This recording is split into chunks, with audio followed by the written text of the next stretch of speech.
Pagi, perkenalkan nama saya Martina Murti, saya dari tingkat 3 Reguler B. Di sini saya akan menjelaskan tentang pengelolaan penyakit tropis. Konsep dasar penyakit tropis.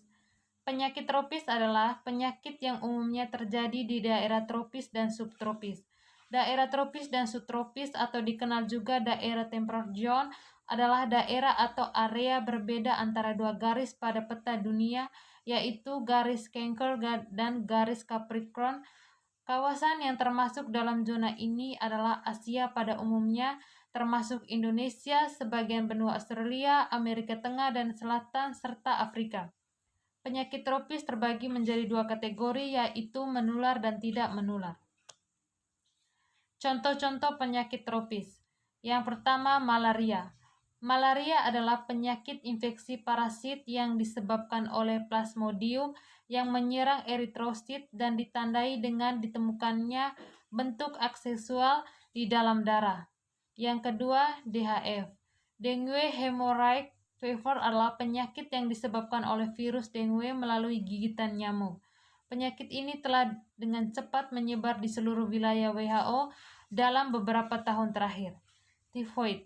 Penyakit demam tifoid merupakan infeksi akut pada usus halus dengan gejala demam lebih dari 1 minggu, mengakibatkan gangguan pencernaan dan dapat menurunkan tingkat kesadaran.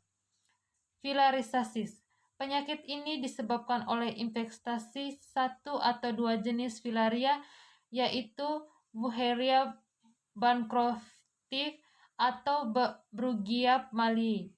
Cacing ini bentuknya langsing dan ditemukan di dalam sistem peredaran darah limfe, otot, jaringan ikat atau rongga serosa pada vertebra. Patofisiologi. Malaria.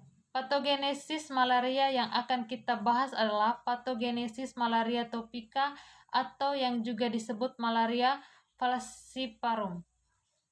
Sesuai nama spesies Plasmodium yang menyebabkannya. DHF.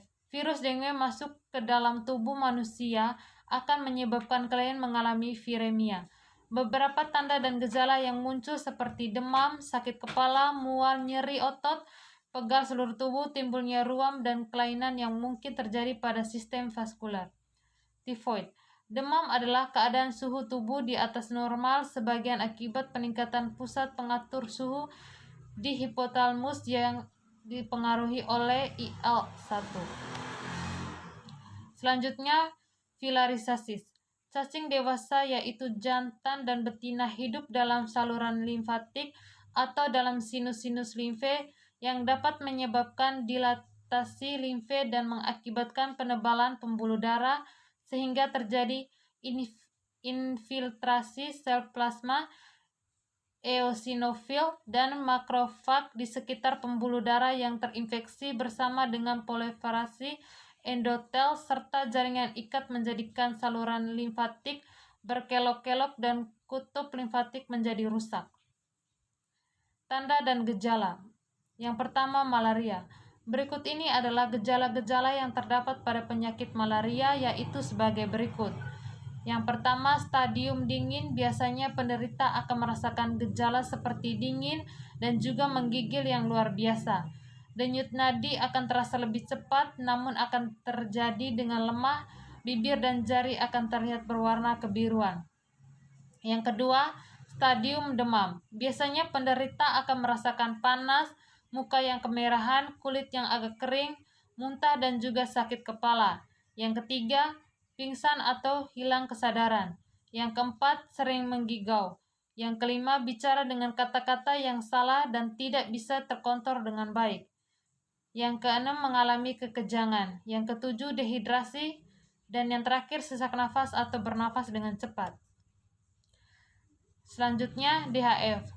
Kriteria kliniknya yaitu demam tinggi mendadak dan terus-menerus selama 2-7 hari dengan sebab yang tidak jelas dan hampir tidak dapat dipengaruhi oleh antipyretika, manifestasi pendarahan, manipulasi dan spontan, pembesaran hati dan syok.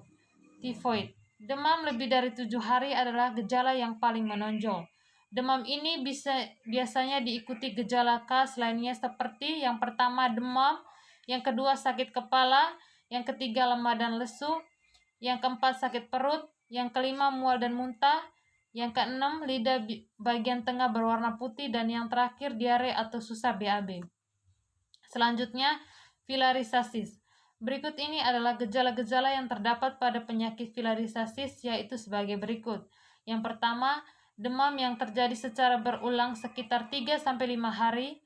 Demam ini kemudian akan menghilang jika dibawa istirahat yang cukup dan akan muncul lagi jika si penderita melakukan aktivitas dengan berlebihan.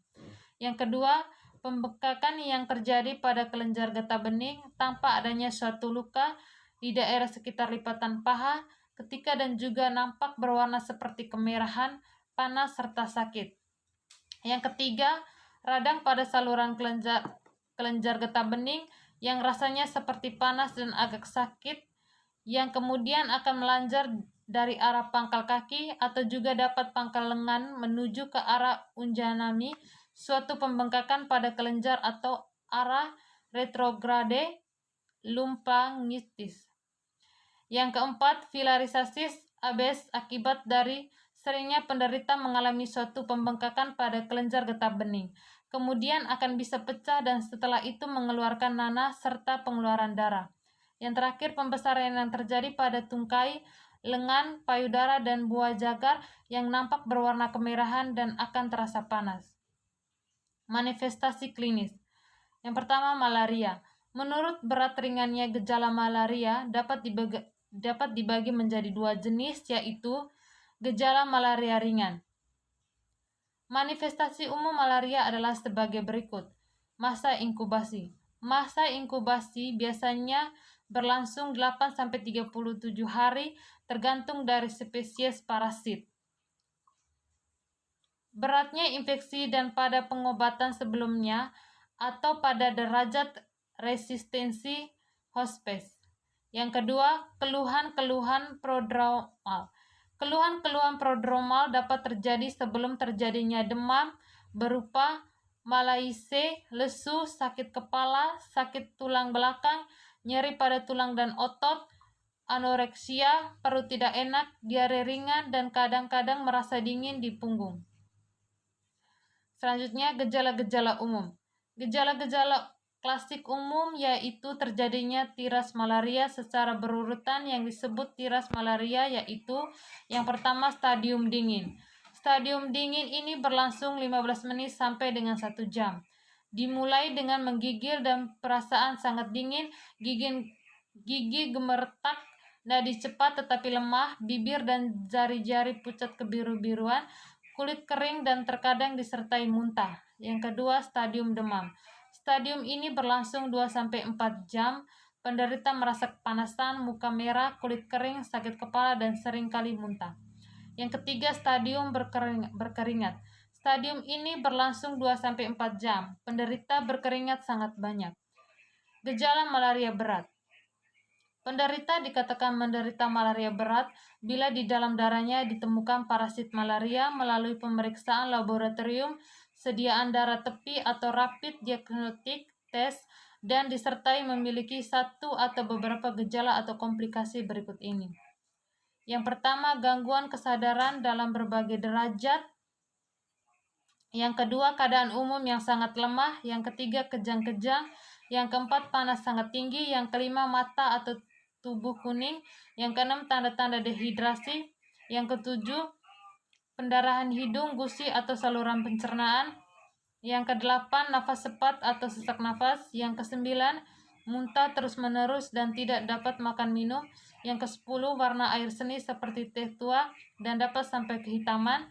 Yang kesebelas, jumlah air seni kurang sampai 3, ada air seni. 12, telapak tangan sangat pucat. Yang selanjutnya, tifoid. Penyakit tifoid fever atau masyarakat awam mengenalnya dengan tifus, itu penyakit demam karena adanya infeksi bakteri yang menyebar ke seluruh tubuh. DHF. dengue yang parah adalah komplikasi yang berpotensi mematikan karena plasma bocor, akumulasi cairan, gangguan pernafasan berdasarkan pendarahan parah atau gangguan organ. Menurut WHO, DHF dibagi dalam 4 derajat, yaitu yang pertama derajat 1. Demam disertai gejala klinis khas dan satu-satunya manifestasi pendarahan dalam uji toriken positif trombositopenia hemokonsentrasi. Yang kedua, derajat kedua. Derajat 1 disertai dengan pendarahan spontan pada kulit atau tempat lain. Derajat 3 ditemukannya kegagalan sirkulasi ditandai oleh nadi cepat dan lemah, tekanan darah turun atau hipotensi disertai dengan kulit dingin dan gelisah. Derajat 4 kegagalan sirkulasi, nadi tidak teraba dan tekanan darah tidak teratur. Yang selanjutnya, filariasis. Gejala klinis filariasis limfatik disebabkan oleh mikroflaria dan cacing dewasa baik yang hidup maupun mati. Sekian dan terima kasih. Semoga apa yang saya paparkan dapat bermanfaat